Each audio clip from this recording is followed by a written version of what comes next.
All right. Welcome, everybody.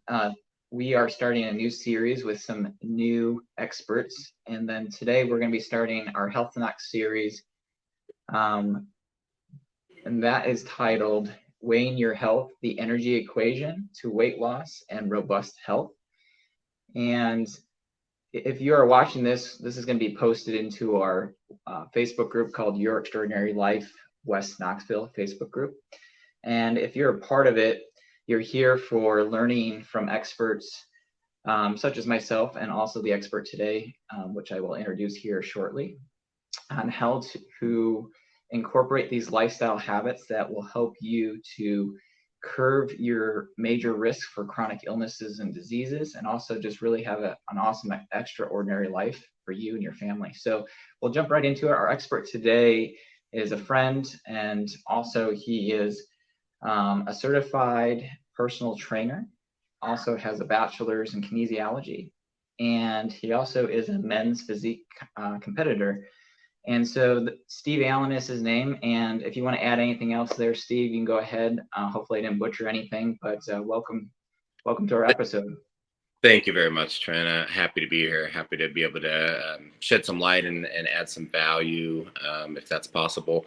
No, you didn't leave anything out. Just a bunch of experience on top of it, of trial and error and a bunch of mistakes like we all make, and just learning from them and using that information and what I've learned through education and through my experiences to hopefully benefit some of the viewers here today. Awesome. Now, I'll also do some housekeeping rules real quick. If you have any questions during the replay, because this is going to be recorded for you, just go ahead and leave your comments below. We'll be posting this on our YouTube channel. Also, it'll be on our Facebook as we'll post it there. So if you have any questions, go ahead. And also you have an opportunity if you want to directly connect to any of our experts that we talk to, they'll have an opportunity for you to do so. So Steve, let's kind of jump into, first off, what got you interested in the physique and the world of bodybuilding? Well, that's a really good question, because it's the same reason that leads me into why I help people the best that I can is when we're not where we want to be, we're usually not super happy. And when I was much younger, I wasn't in the body or the physique or the health that I wanted to be in. I was small. I was not very strong. I got bullied a lot and all those kind of things. And in my mind, I wanted to look like Arnold Schwarzenegger, one of those guys, and I wanted to feel that way. That's who I felt like my identity was, but it wasn't how I looked in the mirror. And I had a decision to make. I was not happy living in my own skin. But what I decided to do is just start researching how these things work, how the body worked, how nutrition worked. And I read relentlessly until I learned enough to apply, both nutritionally and with exercise for my own goals. And I overcame those insecurities, and I got into, the kind of skin I wanted to live in. And I felt so much better that it was just instinctual for me to show other people. And it didn't matter if you were the skinny guy getting picked on, or maybe you're a little overweight, or you wanted to be more of an athlete and you weren't, whatever it was that you wanted to be that you were currently far away from. It was the same pain, the same feeling of unhappiness. And I felt so much joy in empowering other people with the education and the guidance and the accountability to overcome those things, and ultimately, whatever the goals were, to accomplish them and just be happy with who you are and spread that to other people. So that's where my inspiration came from, and that's where my start came from. Now, did you have any influencers in your life that kind of either had some type of information or direction as you were getting excited about this, or I should say, getting forced maybe to some degree into this realm of, hey, I've got a decision I'm either going to do something with this or continue to live this life that I'm not happy with? The easy answer is no, absolutely not. No family, parents, friends of any kind were really into it. I don't know if that was random or what, but I really had to just look within myself and realize none of the things I wanted were because other people were influencing me. I realized it was what I truly wanted inside. And at the end of the day, it was up to me to solve the problem and overcome it.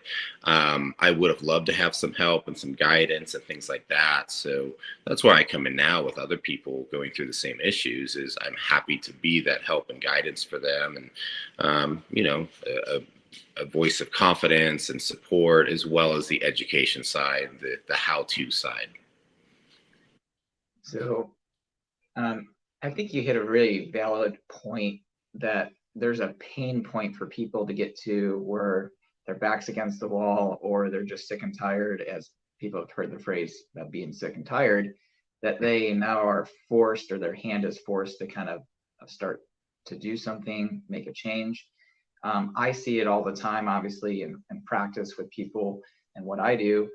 But I'm curious, as we kind of move into the transition here, which I think you're very passionate about, and I think you have a very simplistic and digestible way of really attacking people's goals of not only transformation for, let's say, the shortcomings of weight loss or body composition, but then maintaining that and doing something beyond meeting that goal. So tell me a little bit how you kind of moved into the direction of figuring out and understanding for yourself in a way, like the energy equation and kind of these weight loss parameters and the struggles that most people would have. I know there's a lot of questions in that, but kind of start with telling us about how you figured out making the energy equation, the concept of, I guess you could describe the energy equation, because some people may not know what that is. Sure. And if you want to kind of make that simple for them to understand, and then kind of go into how do we make this more digestible and simple for people to follow, not only just for the short term, but for the long term. Absolutely. At the end of the day, I'll talk about how simple it actually is on the science side of weight loss, right? It's actually incredibly simple. The reason more people don't accomplish it is because of the other point you brought up. There is what I call a pendulum. And the one side you have the pain or the discomfort mentally, physically, of living in your body that you don't want to be in. It's not what you want. And at the same time, on the other side of the pendulum, there's the pain and discomfort of diet and exercise. And you don't want that either. So what has to happen, I found 100% of the time, is the pain of being uncomfortable living in your own skin has to be greater than the pain and discomfort of doing the diet and the exercise. When that happens, now you have somebody that's in the right mindset, that they're willing to do uncomfortable things to not be uncomfortable. Picking which one. You're picking the uncomfort that you want. That's what you have to do. You have to get to that. Now, when it comes to the energy equation, it's the law of thermodynamics. It is literally a scientific law. There's no fad diets. There's no special routines. There's no magic foods. Literally, your body burns a certain amount of calories in the day. If you consume less than that on a consistent basis, you put yourself in a calorie deficit. If it's the right calorie deficit on a consistent basis, scientifically, you have to lose weight. Your body can't deny it, no matter what. So that's a very simple thing scientifically to make the body lose weight. The more difficult side is the psychological side. It comes back to that pendulum. We have to make that decision that I'm willing to go through what I would think is uncomfortable, of maybe eating foods that aren't as enjoyable as I used to eat, doing exercise that might be a little uncomfortable when I used to do something comfortable. But if you are so uncomfortable in your own skin and you're not happy and you're fed up, then you can go through this simple process of doing some uncomfortable exercise, eating some uncomfortable foods, and it becomes comfortable. Because once those uncomfortable things start making you comfortable in your own skin, they become exciting things, and they don't become boring, dull, uncomfortable. They become the reason you become happy. So once you make that equation in your mind and that pendulum weighs correctly, and then you follow the law of thermodynamics, the third element, the only third thing that's in this whole simple complex, is preparation. You can be fed up with the way you look and feel. You can be willing to do the uncomfortable exercise and not eat the foods that you enjoy and things like that. But if you don't prepare, you can still fail. So, like me and Trent, we prepare our food the day before. Sometimes throughout the whole week, we prepare the food for the whole week, and we have that ready to take with us to work. It's when you don't do these preparation things, you don't set aside the exact time that you're going to exercise and what the routine is and have that organized. That's all the preparation. That's the third thing. So you got to have the pendulum that weighs the right way. So you're in the right mindset. You got to have the science of the calories in versus calories out and being in a consistent deficit. And then you have to have preparation on your food and when you're going to exercise. When those three elements are lined up, you will be very, very successful. So would you say those are your top simple components to weight loss? 100%. Okay, could you run through them real quick, the three for those, again, components for weight loss? Yeah. So, one, on the science side, you have to be in a calorie deficit. We have to be burning more calories in the day than we consume on a consistent basis. And everyone fluctuates. It can be a little bit different, but on average, as far as any numbers go, I look for about a 500 calorie deficit in the day. The second thing is the psychological thing. We have to be in a mindset where you would rather have the discomfort of doing exercise and not eating the foods you want to eat than the discomfort of not being happy in your own body. And then thirdly, you have to prepare. You have to prepare ahead of time your meals and everything like that, so you're not tempted and not having those resources at your disposal when you need them. And then you have to prepare the time and the routine for the exercise. So once you have the law of thermodynamics set correctly, you have your mindset set correctly, and you prepare, that is the key to success. Those three easy steps. So those are great components. I think we can probably break those down a little bit more and talk a little bit more in depth about them. But I want to hit a point that you kind of talked about, that, behavioral modifications, from what I've understood and studied, that they don't work and I say that for long term. People can really discipline themselves into a situation or into doing a goal for a while, but then there's a certain point where it no longer is sustainable. And I know you've probably seen this with clients that you've helped, or even with yourself. And I want to talk a little bit about that, because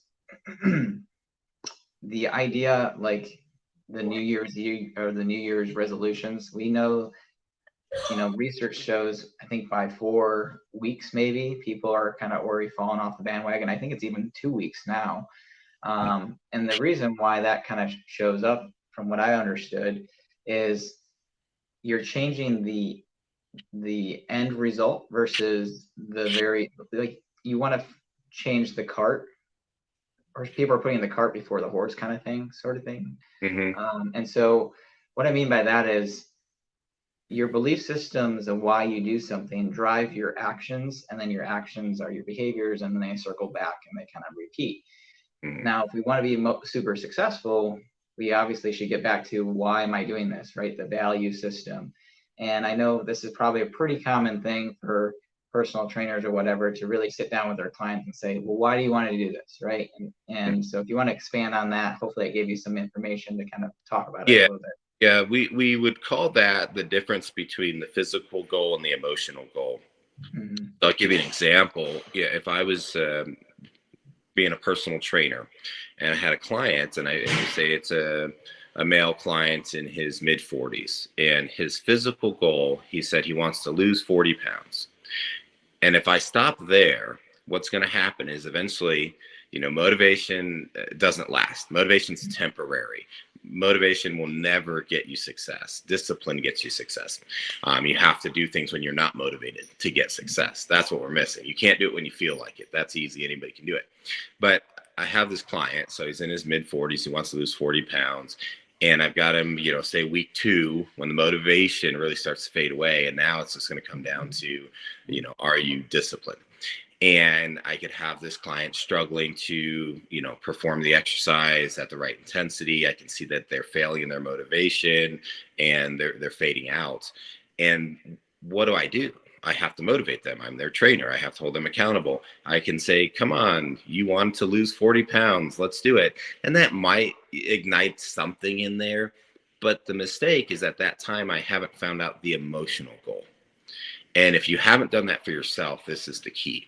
You can tell yourself you want to lose 40 pounds because you think you'd like how you look or something like that. But when I dug a little deeper and I talked to this gentleman further and I said, well, why do you want to lose 40 pounds? What would be different about your life? What's bad about your life now that you're 40 pounds heavier than you want to be? Those are all the right questions that you should ask yourself. And what I found out was he has 2 young children and they want to play all the time. And he feels guilty because he can't keep up. And he feels like he's failing them as a father. And, it almost brings him to tears when he talks about this, that his own kids, have to go do other things because their dad can't exercise with them. He's too tired. And he feels like a horrible parent. And he feels like his kids aren't going to look up to him and be inspired by him as a father. So now when I have the same client in a session and they're struggling with their motivation, I'm going to bring up their emotional goal. Look, you told me you want to lose 40 pounds so you can keep up with your children and you can be a great example for them and you can show them how to live a fit, healthy lifestyle. You guarantee that guy is going to get his butt up and get moving because it's going to tap into what's really emotionally important to him. So if you ask yourself, what's your physical goal? You should know what it is, lose the 40 pounds, whatever it is. But you have to ask yourself, what is your emotional goal? What would be different about your life if you accomplish that? Put yourself in the future. You've lost 40 pounds. What's different? What are you going to do today that you didn't do a year ago? And get yourself in that mindset and you're able to answer those really important emotional questions.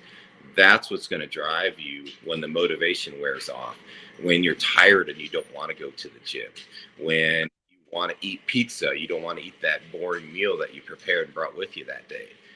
When you struggle the most and you feel like you're going to get off track, that's when you remind yourself of the emotional goal. And that's the most powerful thing you can do to stay on track.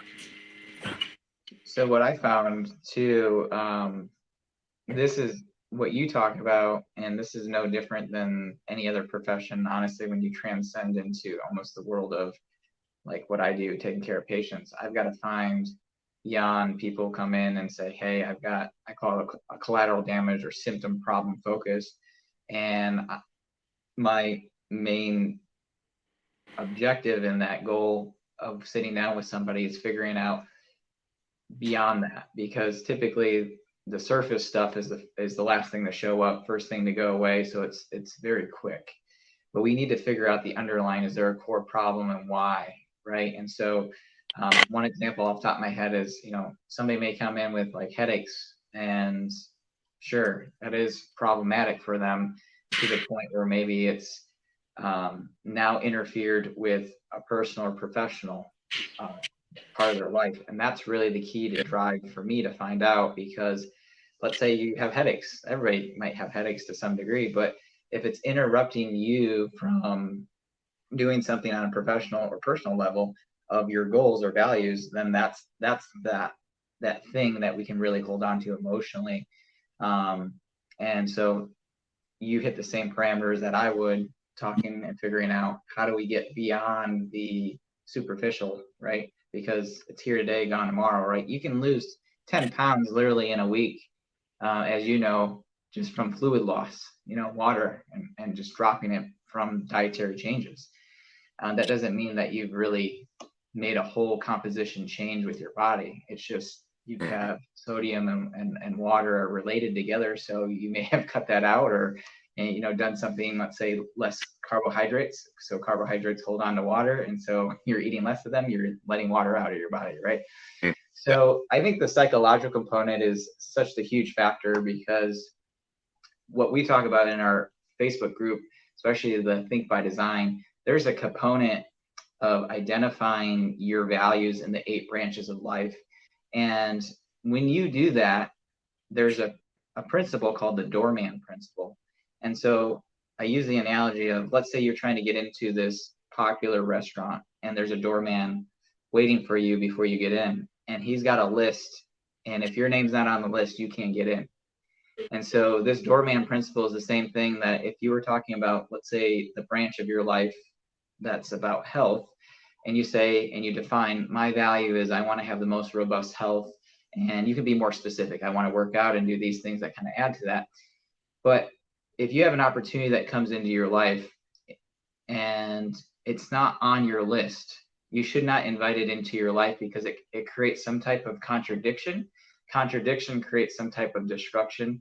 And to what degree is depending on the amount of that contradiction that you enter in, right? So an example that I would use is, let's say, drinking alcohol, which isn't necessarily bad, but we know at the end of the day it's not conducive for health. So let's say your friends come into town and say, hey, they want to go out all night and they want to drag you along. And so you go drinking with them reluctantly. If you enter into that, there's some type of contradiction that's going to take away from your health, at least for the next 24 hours, right? Now, the difference of the contradiction, let's say you go on a bender for the next 30 days, there's a bigger contradiction that's going to happen to your health versus the other one. So that's what I mean by knowing your parameters of your doorman principle, by knowing your values. And I think this applies to weight loss and the bigger picture of robust health, right? Because most people have to start where, hey, they want to have and change that pain point, but then they have to anchor it to the more emotional, more significant component of their life. Let's kind of segue into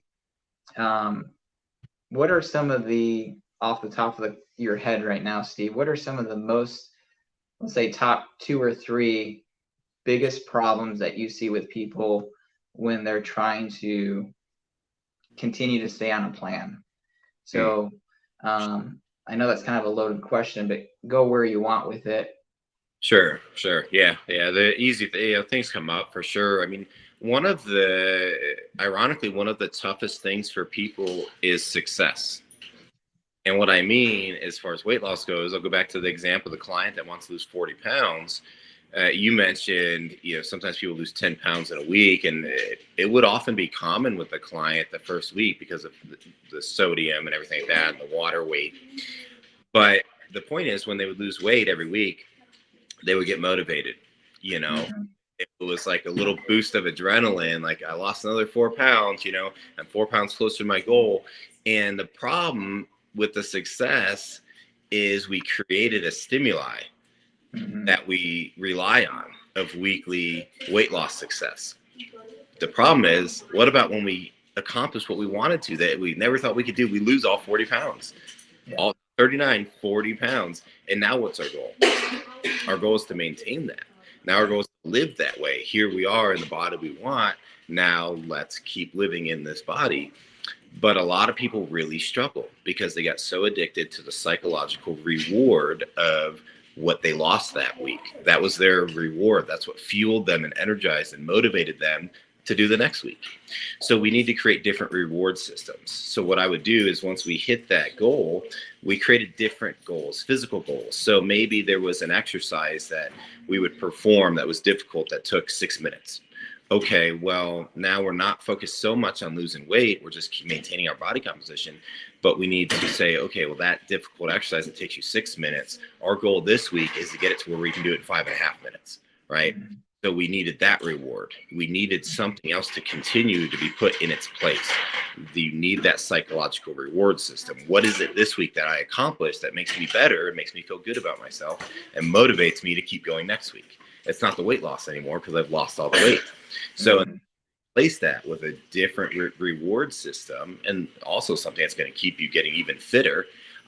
You will get, in my opinion, a point where you get stagnant, and then build that motivation. And people almost get in a weird cycle of gaining weight back, almost so that they can lose it again, because they like that feeling of losing the weight because it motivated them and made them feel really good and accomplished. So when that goes away, when you reach the goal, we have to replace it with a different measurable weekly goal to keep that reward system going. I think you bring up a good point, that it's about the journey, right? Never the destination, even though the destination is a topical point that you want to hit in the journey. So my next question, as you kind of talked about, is what are some of the parameters and measurements do you find are most useful for people in their journey for weight loss or body recomposition? Because there's more than one, obviously. We talk a lot about the scale, but the scale has its own positive and disadvantages, obviously. So if you want to talk a little bit about those measurements that you find most helpful. Yeah, I mean, if we just go right to the best end of something modern, a lot of nice gyms have these really fancy what are called biometric impedance machines. You've Mm-hmm. probably seen the cheap ones. You hold these two little handles, and it gives you a readout that's super screen, wild numbers on there. But they have some of these machines that I found, on the higher end as far as financial and everything like that, that are pretty accurate. And if you can find one of those, the nice thing is they'll give you a printout, and instead of just telling you your weight, they're going to tell you how much of your weight is in bone, how much of your weight is in water, how much of your weight is in muscle mass, how much of your Mm-hmm. in fat, and it breaks it all down. So to me, that's the ultimate as far as that accountability, because you can have a situation where you work really hard for a week, you follow your diet, and the scale says the exact same weight. Mm-hmm. But one of these type of tools can tell you, well, you actually did lose 1 pound of body fat, and you're 1 pound heavier of muscle this week.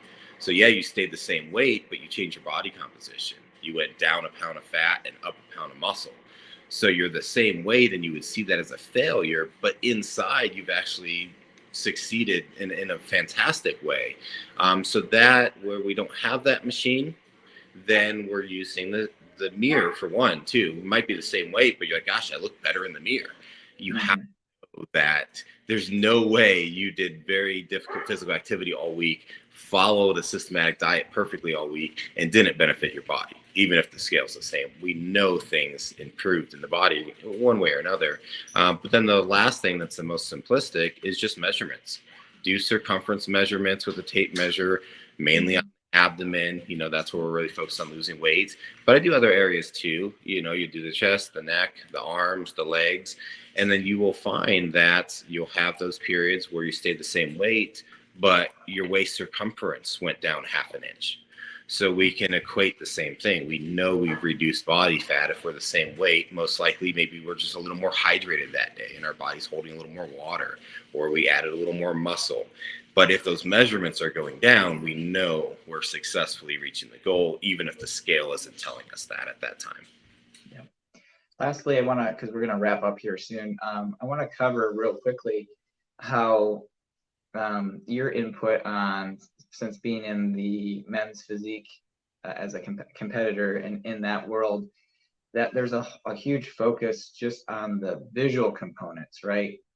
And so we know, both you and I, and maybe some other viewers, that in the world of bodybuilding and competition, the look is the king. But we know that most of these bodybuilders aren't living very long lives, and they have problems or organ system wise, or they lose their life probably, I think it's 50s or 60s or sooner. We're seeing a lot more, obviously, because of PEDs and steroids. I want you to talk to that in the component for the person that's not competing, but we're getting stuck in the image of that, just the image. Like, I want to look this way, but I want to sacrifice my health. So if you want to touch on any points on that, and then we'll wrap up. Yeah, and the other point that can bring up, Trent, is it can mess with your psychology, because it can put you in a mindset of measuring yourself to unrealistic things. So I personally have spent 24 years weight training, developing my body with a bodybuilding focus. It's just my niche. It's what I enjoy. And at this point, as far as talking about the men's physique and the current state of that sport, as much as I've developed, all I can do in that sport is be somewhat competitive at a very local level. Mm-hmm. Because unfortunately, with that sport, it has progressed and progressed to the standards visually of what people want to see to be entertained, that everybody at the higher levels, unless they are just complete genetic anomalies, they're taking quite a bit of drugs, steroids, things of that nature to develop their bodies to that look that people want to see. So that's where you have to decide, if you get too far drawn in a different direction, that's going to cause you to do unhealthy things to create that look. is that really what we want, or are we feeling pressure from other sources to do that? Because for me, my last competition, I was happy to get fifth place in a local competition, considering what my competition was doing. But then I could have made the mistake of being like, wow, my genetics are decent. If I start taking what they're taking, maybe I could compete on a higher level. Yeah. That might be true, but the perspective side is I never wanted that for my life. And now I'm in Mhm. an external contest direct me outside of my health and outside of what my goals really are, because I want to win. So you have to keep everything in perspective. I use those competitions to motivate myself. They get me to perform at a very high level when I'm doing my training, and get me really focused on my diet, because you're going to be on a stage wearing shorts in front of all these people.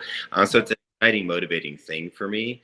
But I don't make the mistake of saying, well, I'm going to try to be the champion in that sport, because I know there's a very unhealthy side to create that look. So we have to keep that in perspective. The health is the most important thing. Now, how much of how we want to look, can we accomplish while being healthy? And that's the box we try to stay in. Yep. And I agree 100%. Now, as we wrap up, I want to thank you, Steve, for being part of our panel today. And if somebody is interested in maybe asking you questions, or maybe just picking your brain, what's the best way for people to kind of reach you? Either on Facebook, of course, I'll be linked on this video. You can just reach out to me on Facebook, or you can find my Instagram off there as well. But either way, if you want to send me a message or a question on Facebook or Instagram, it's totally fine. I'd love to help. And just in closing with that, I want to be very sincere that I never forget that 24 years ago, I was a skinny little unhappy kid, and I was miserable in my own skin. And through the right exercise and diet, I got in a mental state that I feel fantastic because of what I did to my body the right way. So whether it's weight loss, gaining muscle, being faster, more fit for a sport, whatever it is, just know that you feel that way for a reason. And there's nothing that distracts from that goal that will make you as happy as accomplishing it. So just stay on track. And, if you need some motivation, reach out. I'm happy to help. Thank you. Thanks, Steve. And if anybody has any questions, just leave comments below. Otherwise, we'll catch you next time.